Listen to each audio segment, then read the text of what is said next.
Now let's look at some wise dating principles we can see from the romance of Ruth and Boaz. The social conventions and practices of ancient Israel will escape us and seem strange in some ways. But as we see how they trusted God, I think we will be able to translate their story to principles that speak well into our 21st century context. Now, to set the scene, Ruth was not from Israel, but a neighboring people called the Moabites. Ruth married an Israelite man, and that Israelite man died, as did his father and brother. So Ruth and her sister-in-law and her mother-in-law were widows. Naomi, Ruth's mother-in-law, urged them both to go to their homes and find new husbands since they were still young. I will start reading this story in Ruth 1, starting in verse 16. But Ruth said, "Do not urge me to leave you or to return from following you. For where you go, I will go, and where you lodge, I will lodge. Your people shall be my people, and your God my God. Where you die, I will die, and there will I be buried. May the Lord do so to me and more also, if anything but death parts me from you." And when Naomi saw that she was determined to go with her, she said no more. Observation number 1. Ruth loves God first, above all, and pursues his ways. We might think this is only Ruth being loyal to Naomi, but there's more than personal loyalty here. For Ruth to go with Naomi to Israel was a great risk for her. In Israel, Ruth is a foreigner, but she desires to be with God and his people no matter the cost to her personally. Going home would be more predictable and safer, but for Ruth, no amount of safety or hope for her comfort can keep her from being with Yahweh. So dating principle number 1, love God first, above all else, and pursue his ways. So here's Ruth chapter 2. Now Naomi had a relative of her husband's, a worthy man of the clan of Elimelech, whose name was Boaz. And Ruth the Moabite said to Naomi, "Let me go to the field and glean among the ears of grain after him in whose sight I shall find favor." And she said to her, "Go, my daughter." So she set out and went and gleaned in the field after the reapers. And she happened to come to the part of the field who belonged to Boaz, who was of the clan of Elimelech. And Boaz came from Bethlehem, and he said to the reapers, "The Lord be with you." And they answered, "The Lord bless you." Then Boaz said to his young man, who was in charge of the reapers, "Whose young woman is this?" And the servant who was in charge of the reapers answered, "She is the young Moabite woman who came back with Naomi from the country of Moab. She said, 'Please let me glean and gather among the sheaves after the reapers.' So she came, and she has continued from early morning until now, except for a short rest." Observation number 2. In Ruth's pursuit of God's ways, God leads her to Boaz so she can provide for Naomi in a godly way.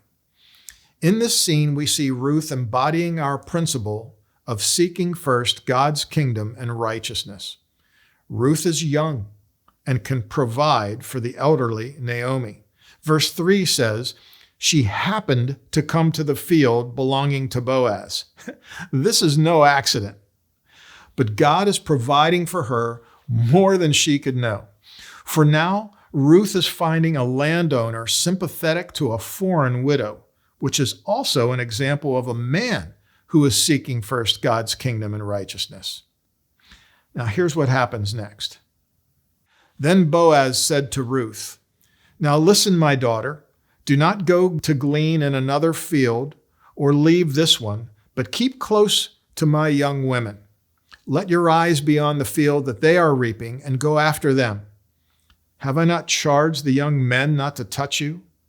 And when you are thirsty, go to the vessels and drink what the young men have drawn."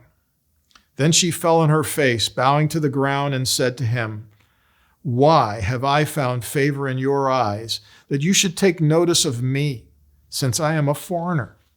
But Boaz answered her, "All that you have done for your mother-in-law since the death of your husband has been fully told to me, and how you left your father and mother and your native land and came to a people that you did not know before. The Lord repay you for what you have done, and full reward be given you by the Lord, the God of Israel, under whose wings you have come to take refuge." Then she said, "I have found favor in your eyes, my Lord, for you have comforted me and spoken kindly to your servant, though I am not one of your servants." Observation number 3. Because of the work God was doing in and through Ruth, her godliness and reputation were known and admired by this godly man, Boaz. How do you find a good man, a good woman these days? Online dating services? Get a profile, put a picture there that makes you look hot. Talk about all your best features, your job, your adventures, your accomplishments. But is that the best way to meet someone? I wouldn't rule it out, but I would suggest that getting involved in a gospel-centered community of friends who are serving on ministry teams is a better way to get to know people.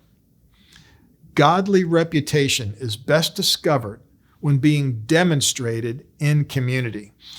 Who you are will be seen and enhanced by serving with others. So because of the work God was doing in and through Ruth, her godliness and reputation were known and admired by this godly man, Boaz. And that can happen today in your church if you start serving. Now here's what happened next. Then Naomi, her mother-in-law, said to her, "My daughter, should I not seek rest for you, that it may be well with you? Is not Boaz our relative, with whose young women you were? See, he is winnowing barley tonight at the threshing floor.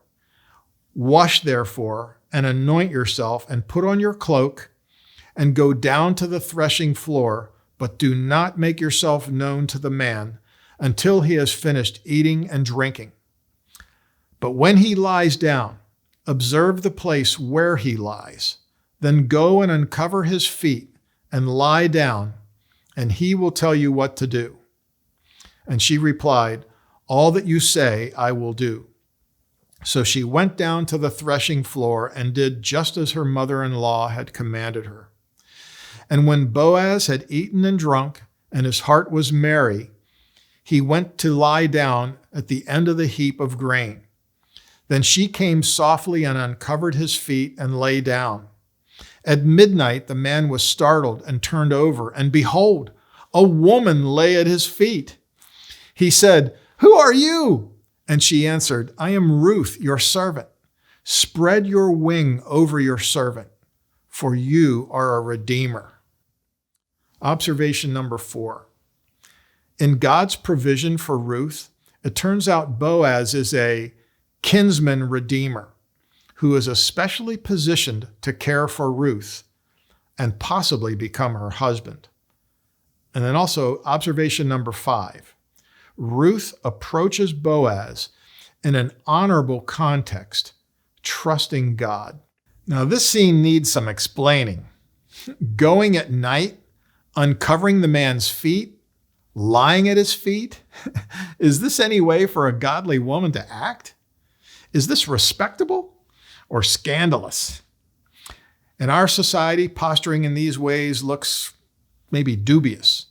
But in ancient Israel, for a woman to approach a man in the ways Naomi directed Ruth to approach Boaz was quite respectful and was signaling to Boaz her recognition of his position in her life, a special role known as kinsman redeemer.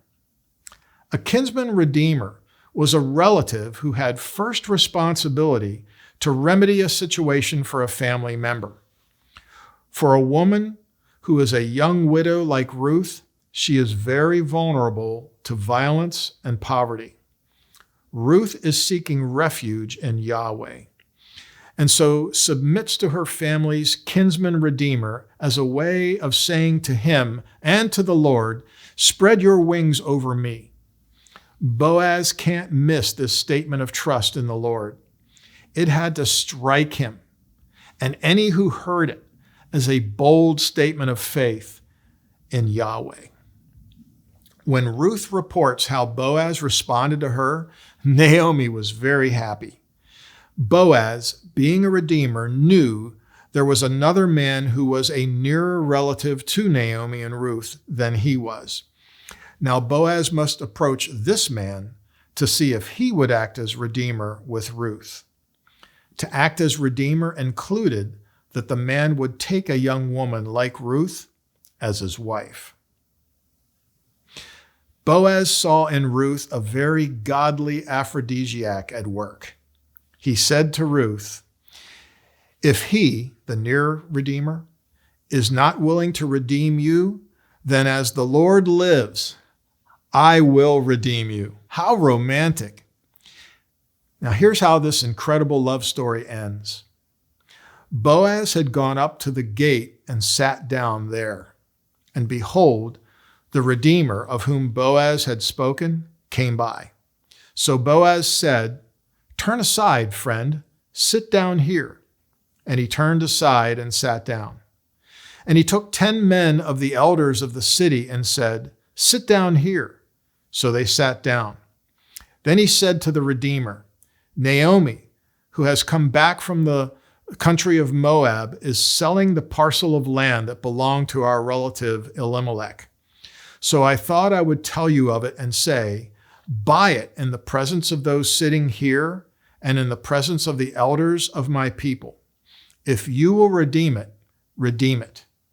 But if you will not, tell me that I may know, for there is no one besides you to redeem it, and I come after you." And he said, "I will redeem it." Then Boaz said, "The day you buy the field from the hand of Naomi, you also acquire Ruth the Moabite, the widow of the dead, in order to perpetuate the name of the dead in his inheritance." Then the Redeemer said, "I cannot redeem it for myself, lest I impair my own inheritance.